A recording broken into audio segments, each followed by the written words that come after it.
time's up. Hello. Hey, Hey. W. Hi, Alice. How are you doing? Yeah, I'm awesome. I had a really good day. For some reason, I feel really rested. I don't know why, but it's nice to have a day where I feel rested. I know that. Like, I do not feel well rested, and I probably will show that when I can't put words together very soon. But I'm glad you did. So cool. We'll see if I do tomorrow. But today's a good day. And sometimes that's all you can do is just be thankful for what you got today. That's true. That is a fact. It is. Well, hello, Teacher Tech community. We are so glad to see you today. And we know some of you are streaming, coming in through our stream from YouTube, Twitter, Facebook. We're so glad you're here with us. Drop a message. Tell us where you're coming from and, how's it going in your part of the world. We'd love to hear from you. So, Miss Queen of the Spreadsheets, you put something out that I thought was crazy this week. I had something crazy this week? Yes, like you drew a pig. Oh, we'll get to that. We got some comments coming on, but I can't get over the pig. Okay, should I show the pig? Yeah. Are you going to show it or do you want me to show it? I have the actual pig. Okay, yeah, I want to see the pig. All right. So you adding that in there, you doing your wizardry? Yes. Melody is master of the StreamYard. I am very clunky with the StreamYard, but I'm good with the Jamboard. You're doing great. So I had someone, they saw the one where I made a rabbit out of the hat. And they said, hey, could you make one that is doing a piggy bank? And I'm like, yeah, I could do that. And really the trick for doing mystery spots is they have to be black or white. And the reason is because you have to color them. Now, it could be this color, but you'd have to color match that really exactly. So I just stick with black or white because then that's easy to color match. So all the pigs are pink. None of them were black and white. So I had to use shapes and create this myself. So I made my own. Oh, that's how you did it. I had no idea. Triangle. I slapped a triangle and an oval on there. It's not like... Thought you drew a pig, but that's a good idea. Like, I don't know why this stuff doesn't cross my mind, but that's a really good idea to make shapes. Oh my gosh, we got to do that with my. I got to do that with my kids. They're called shapeograms or something like that. Shapeograms. So look that up if you like. Okay, so then the first page is just a big pig. You can say hi. Are you calling me names? Definitely. Oh, go ahead. But then hold on a second. You can show your boot. Okay, I'll call you up. Okay, so then over here, I've got the pig. It's smaller, and you want to be on the select tool. We're in Jamboard. You want to be on the select tool, and you'll notice is you can just pull coins out of his belly. That is so dang cool. This was fun to make for sure, and so you don't know what you're going to pull out. See, it's just some amount of money. And then this just is a template. So you still have to design the activity. So what would you want kids to do if they were to pull coins out of a piggy bank? Now, I teach math, so I might want them to do an algebra formula or something like that. Whereas my little second grader here is probably just still focusing on what is this coin and what if I had 3 of them, right? Right. Hey, Amanda. Hey, Tanisha. Awesome. And so that's really cool. This one has no coins in the belly. The coins are up here. You can hide them into the belly. So you would first duplicate them so you can put them in the belly.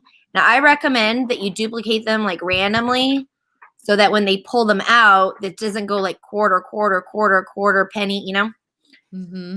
So they'll be in the order that you duplicate them. And then I just have a big page of money, and you can do whatever you want with that. Nice. I want that money for myself. Brian says, hey, Brian, thanks for joining us. Like the old Promethean activity is now virtually done. And I hadn't thought about that, but yeah. Although I was never good at the Promethean board, not going to lie. I'm going to pretend like I was. So cool. Well, good for you. And so that's what the magic hat was with the bunny. Yeah. Very cool. It was a black hat. So I made a black mystery spot so you could hide things in the hat and then you pull it out and do whatever you want with it. So they are just templates. They're not lessons that are pre-made. Okay, hold on. My son would really like to show you his boot. How cool is that? That's a really cool boot. I colored it. You a rock, W. Oh, a fire boot. It's a fire boot. Yes. Yes, fire boo. That's great. Okay. Do we want to share any more of your YouTube? I know you've been hot on GeoGebra lately, like boom, boom, boom. I teach geometry, so I make GeoGebra stuff. And, my good buddy, Tim Brzezinski, he's Mr. GeoGebra. I, for a while, convinced him to change his Twitter handle to GeoGebra Tim, but then he changed it back. So you can get people to do weird things. Tanisha says, cool boot and cute kid. Totally. Agreed. He's cute.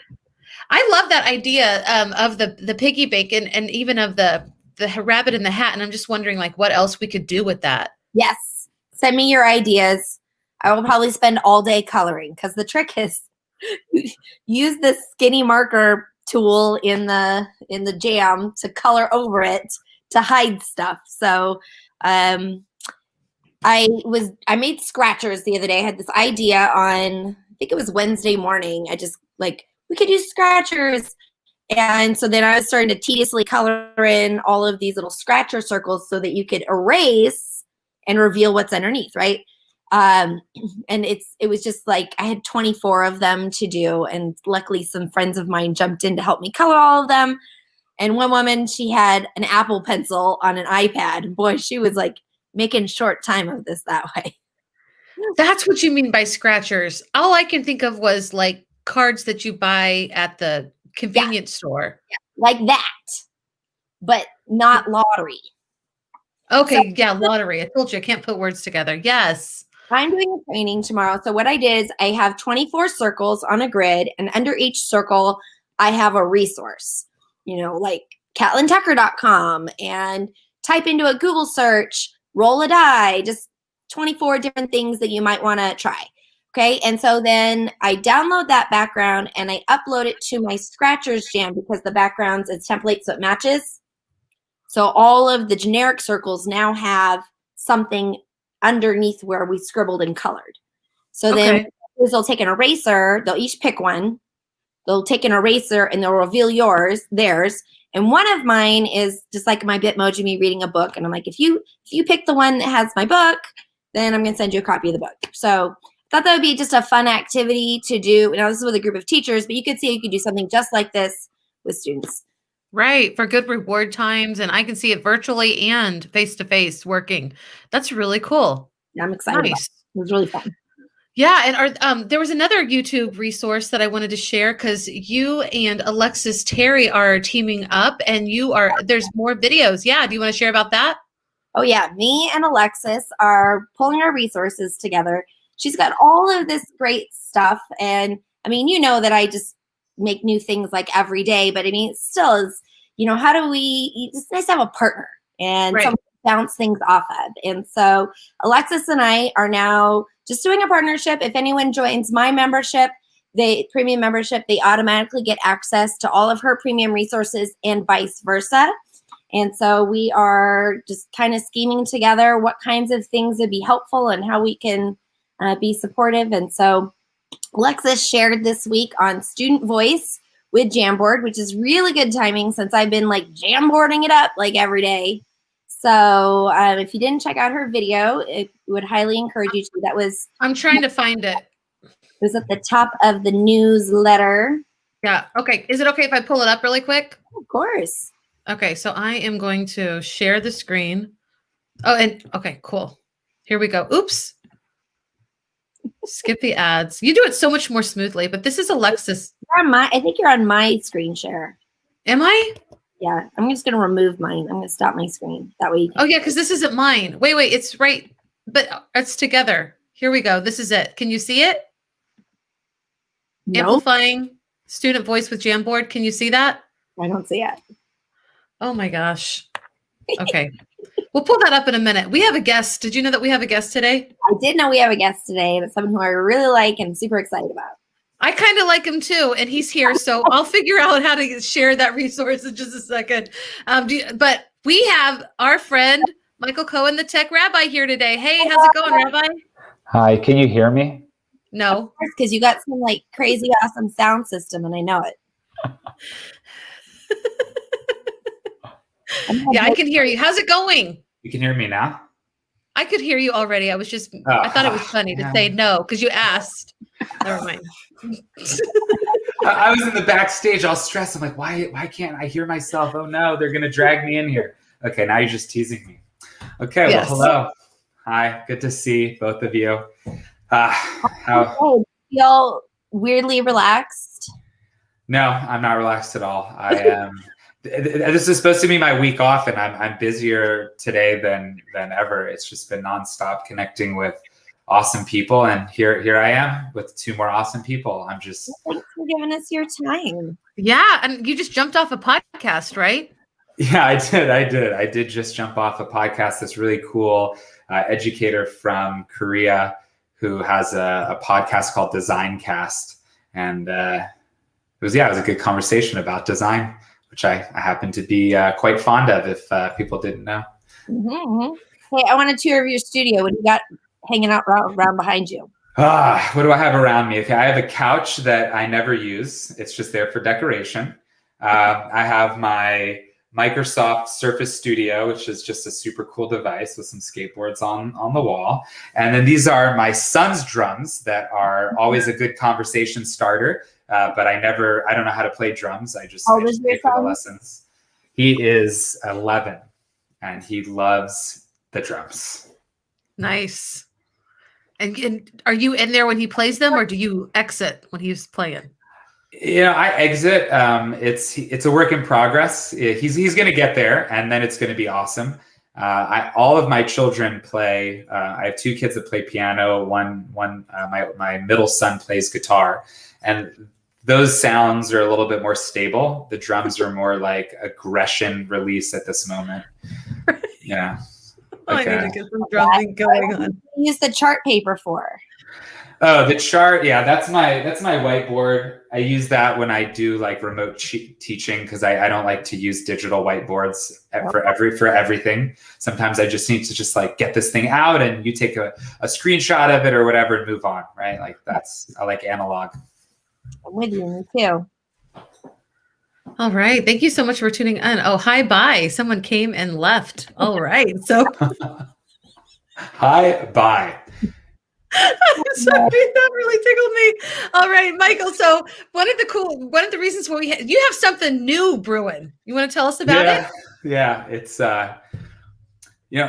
when you work on something for a really, really long time, you just hope that people like it just a little bit as much as you like it, right? That's like, and that's really been my analysis paralysis of this whole process. So, for those that are watching live, watching the recording, there's Amanda Fox. Hey, Amanda. I have been working on developing a student entrepreneurship program at the high school I work at for the past 3 years.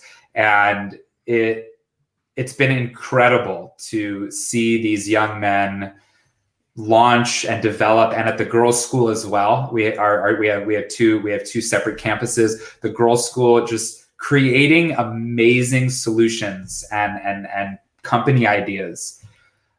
But now it's actually working. And I literally have a student right now that I just put in touch with my lawyer friend because they have to get incorporated because they're trying to raise a 6-figure pre-seed round right now. So to have two juniors in high school trying to raise like $200,000 to scale their MVP that they already built a software prototype version because like there are already users that want it to be even better is like I don't have words to describe the joy, but I definitely told them yesterday that now I have to like launch this publicly because if you raise your funding before I even let people know that I do this, like that's the joke. So I announced yesterday. I couldn't contain myself. I knew I was going to be on today, and there's so many awesome educators that connect with both of you on here and in your community.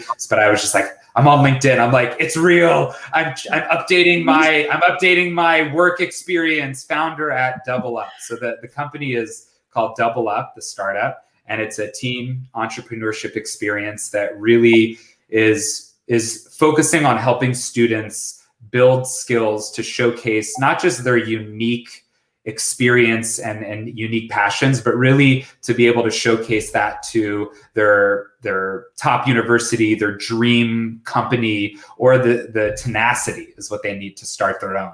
So we now have proof of concept, and we are launching next month, which is not very far away. Right. I know. Dang. January is going by so fast. And today is the 21st day of the 21st year in this century. Did I say that? Yeah, I think I don't so. know. Anyway, okay, so that is so cool. And we put it in the newsletter, Alice's newsletter that came out yesterday. All of this information is in there, and you are actually focusing on parents. So what we put in the newsletter was like, you want teachers to share this with parents. Is that right? Yeah, I mean, some teachers are parents, and some parents are teachers. But my focus right now, just I've done this in a school for 3 years, so now I understand what are the challenges and the limitations of a experience like this, and it really boils down to two things. It's an elective. It has to fit in their schedule. It can't conflict with AP courses or some other schedule, whatever it is, sports. And the other piece is that the students that have gone through the non-course with me actually have more freedom because they're not bound to, what do I need to do to get an A? Right. What do I need to do to get an A? I'm like, you need to do stuff. Like, what do you mean? You need to show resilience and build skills and be passionate. They're like, no, an A, not a P. I'm like, okay, come on.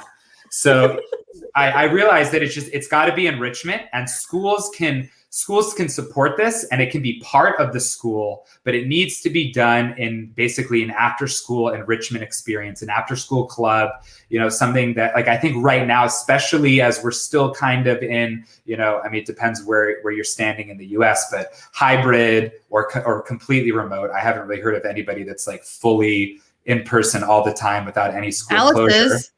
Yeah. Ooh. Yeah, we're full time. How long has that been going on for? Day one. Wow. I'm kind of jealous. I don't know if that's a compliment or an insult, but I miss my students. I miss seeing them in person. But anyway, back to the point is that this enrichment experience can really be great for schools trying to make meaningful connection to students right now through the spring, through the summer, and into hopefully some sort of semi-regular fall. Because the way I see it right now for most of the US, except for awesome Alice Keeler, people are fully open, closed down for 2 weeks, fully open. Now we're hybrid. Now we're remote every other day. It's I can't keep track of all the creative models of making this happen. I can't either. Yeah. Okay. So let me recap this a little bit. I'm not good at all the technology, but I am good at recapping. So I'm going to use my strength here. You created a teen entrepreneuring program, and you don't want it to be like a class because you don't want the focus to be on grades. You want it to be on enrichment, and you want it to be on drive and skills like written resiliency and perseverance and all of these other business type skills. Okay. Now, can you share your screen and show us your website? And I know, because I've talked to you a little bit about this, that you have a 5-day challenge that you share that you want to teachers kind of to share with their own kids, or even to share with their students' parents. Tell me if I'm wrong. You are so right. You capture that in a really amazing way. Thank you. I will share my screen. So one of the things is that because I have to make things complicated always. Definitely. So I decided for that one. I decided that I'm going to spell double really, really weird and complicated. Oh. So double is spelled D-U-B-B-L-E, because why not spell it that way? Double up. And, our focus is on mentoring the innovators of tomorrow today. That's really the drive, the focus. And it's really community focused. I think that one of the most amazing things that I have seen in my own professional journey is my travels to rural Maine, to Chicago, to major cities all over the US, to the Midwest, is I have an amazing group of professional friends, at the end of the day, we're professionals, but we're friends. We're connected. They're diverse in their race, ethnicity, their culture, their religion. And I'm a Hasidic rabbi, and like I'm out there, and I'm like, I want to connect with everybody. Let's spread the good, kind, awesome experiences for students. And I think that if more young people could connect with others outside of the 30-mile radius around where they live, or the 4 or 5 times they go on vacation outside of their state, they're going to be in a totally different place when you talk about connection and community and diversity and collaboration and support of other individuals that because you went through this experience, that you can rely on people to be amazing and creative and just all around awesome, regardless of who they are and where they came from, but that skill output is there, and it's found in everyone.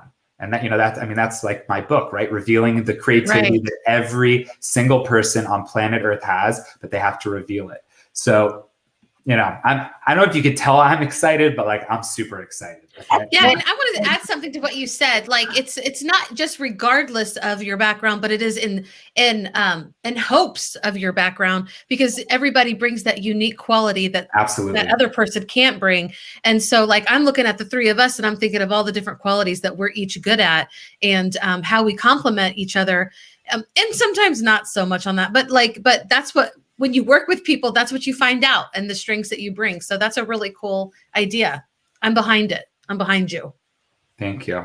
You added that extra. Words are powerful. Words are powerful, and just a little twist, and it brings new value.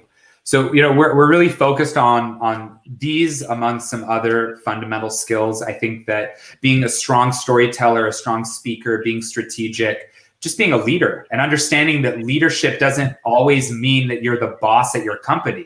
Like, what does leadership look like in your community, in your niche, in your hobby? I mean, one of the things that the internet's done is it's built online communities based on hobbies and passions. And I think at the end of the day, if students had all of these skills, they would be, I mean, I'm going to be bold here. There's no research to back up what I'm just saying, but 10 times more capable, just because that's a nice number, 10 times more capable of being successful in the world. They really will be. So that's kind of the focus on this. And then, we got this 5-day challenge, right? I love that. Yeah. I love this 5-day challenge. Yes. Tell us about the 5-day challenge. And I want everybody to see, I dropped it in the comments, but letsdoubleup.com. Okay. Letsdoubleup.com. This is where you can find this, and it's free. It's a free resource. Yes. Free. So in 10 days, no pressure. I put the clock mostly for me, not for them. So I'm like, I gotta keep going. I gotta put this out, right? But the basic premise is 5 days where we are going to focus on these 5 different themes. And I think that it's really important. I just had an amazing 1-hour interview with one of my student groups, and I haven't had this level of reflection with them, because every single time I meet with them, it's about like, I gotta get you to the next step. We got to talk about this. It's always moving forward, but we haven't spent time looking backwards. And one of the things that they shared was that the mindset is so important, because as young people, they don't always have that confidence in themselves, but also that awareness of connecting or transporting themselves as who they are to where they could be. And really being able to have them build out that confidence allows them to then manifest these other things. Because if you have the mindset, then you can make a plan. You can map out your journey. I'm a little bit obsessed with alliteration here, going on the M route, but that's how I do it. So mapping your journey, managing, building your network, getting students to understand that if you put aspiring whatever in front of your name on LinkedIn, people in that industry will appreciate and respect you, even though you are a young person. So you're an aspiring engineer, you're an aspiring lawyer, you're an aspiring, activist, whatever it is that you care about, to connect with people and to really build out your network. And then it gets to that storytelling, that focus on presentation, on bringing clarity and engagement and excitement through your words so that you can make your mark. We want students to be able to make their mark on the world and do great things. That is so cool. And I liked your map from a second ago where you had like the path. And it reminded me yesterday of Amanda Gorman's amazing speech at the inaugural celebration. And yes, the public speaking, and just how, because people are young, and when they use amazing words, or my husband and I were talking about this, like some of the ideas that she had just blew us completely away. And it was because of her age that it really, I don't know. And I think when young people speak and they speak well, they have the whole world's attention even more than like when we speak, because they're young and they're honest. And I think this is a great way to develop that. So kudos to you, sir. Very good job. Thank you. Thank you. And I'll just echo like what you just shared. That poem yesterday was, I could feel the poem. I don't know if you had, like, feel it. It wasn't just like you're hearing it. I could feel the poem. And I think that was an amazing experience. I think that she acknowledged America, but showed us the light of where we could get to. And I thought that was something that was so important, because right now it's just like this narrative that like America is intrinsically evil and bad and it needs to be destroyed. Like, first of all, that just doesn't work. That just doesn't work.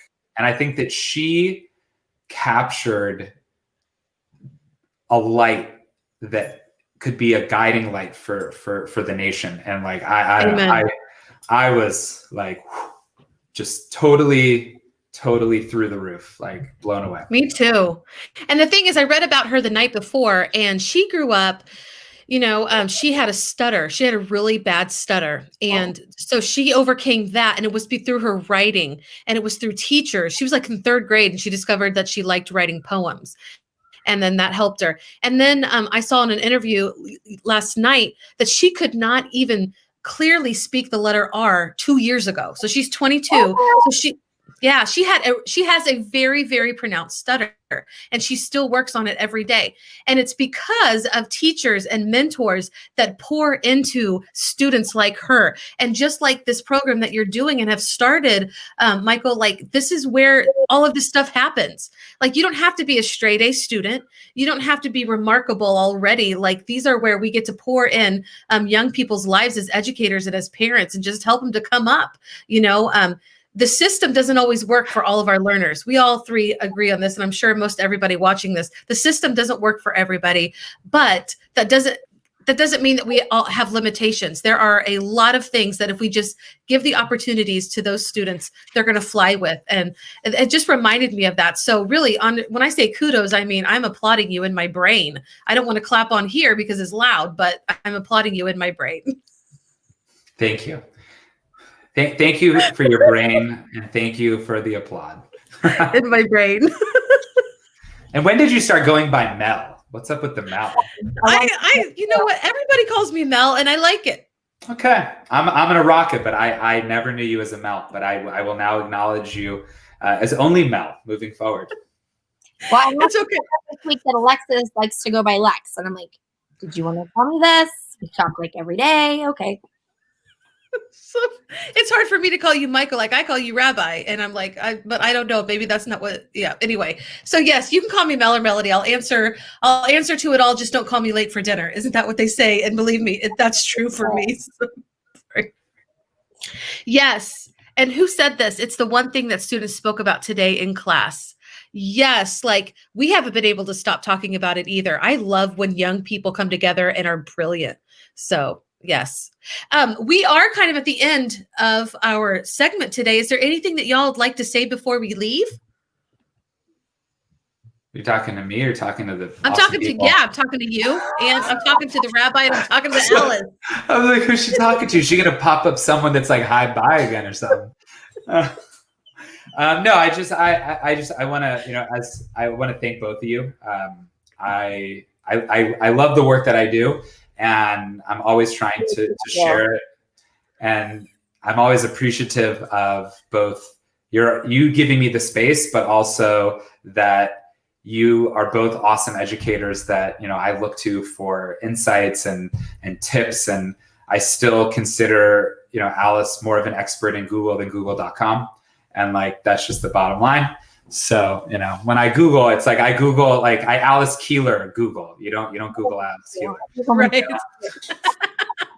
That's great. And I just I meant to share this, but if you want to get we put this in your newsletter, Alice. So if you are not part of Alice's newsletter, definitely be a part of it. AliceKeeler.com/membership, and you'll get what the rabbi is talking about and his 5-day challenge is coming up. And now we have a new person. So I have to come on. Hi, Michael. How are you? Hi. Hey, I think what you're doing is super dope. I love it. And I love the fact that you focus on community, because that's one of the key things with culturally responsive practices that people miss. It's about building communities. So I got a craziness going on back here, but I had to come in on defense of my name, Lex. So in my defense, Lex, so my uncle, he would always call me Lex Luthor, right? And so it was just a name growing up that everyone just kind of picked up, and it was always, so my grandmother, she would always say, Lex, come here. So I knew I was in trouble when she called me Alexis. And so as I just went throughout life, all of my close friends were so used to my grandmother calling me Lex that when they would call and they're like, hey, can we speak to Alexis? And she'll like, Lex, your phone. And so they all started calling me Lex. So Lex has just become one of those names that reminds me and reminds me of home. And especially after losing my grandmother, it's just one of those things that's near and dear to my heart. So yes, I love to be called Lex. Well, I'm calling you that from now on. I'm just like, wait a minute. She puts this in the Facebook community. So she started in the Facebook community. She's like, hey, everybody who knows me calls me Lex. And I'm like, I'm not a loop. By the loop. And then the week before, Melody just started calling herself Mel. And I'm like, okay. I didn't just start calling myself Mel. Stop that lies. Okay. Since Lex is here, I found her latest, and it goes right along with what the rabbi was talking about. So I'd like to share it. Let me just get it. Okay. Let me pause it. Hold on. I have to go. The remote control is going in the toilet. Okay. Bye, Lex. Bye. Okay. I'm going to share it really fast and then we'll go. I don't want to keep everybody, but, but she is here. And now I don't know how to share my screen. Oh, there it is. There it is. I got it. Sorry about that. That's just weird that I forgot that. I'm telling you, I need more coffee. Can you see it? Yes. Now I can see it.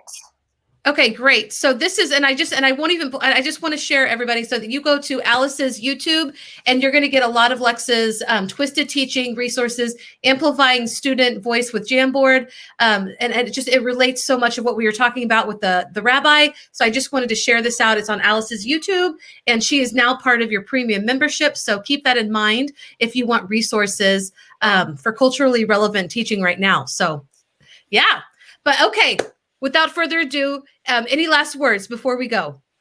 Thank you. I appreciate Tech Rabbi. Thanks for coming. Always fun to see you. You too. Yes, it is. Thank you for all your greatness. Bye, everybody. Bye.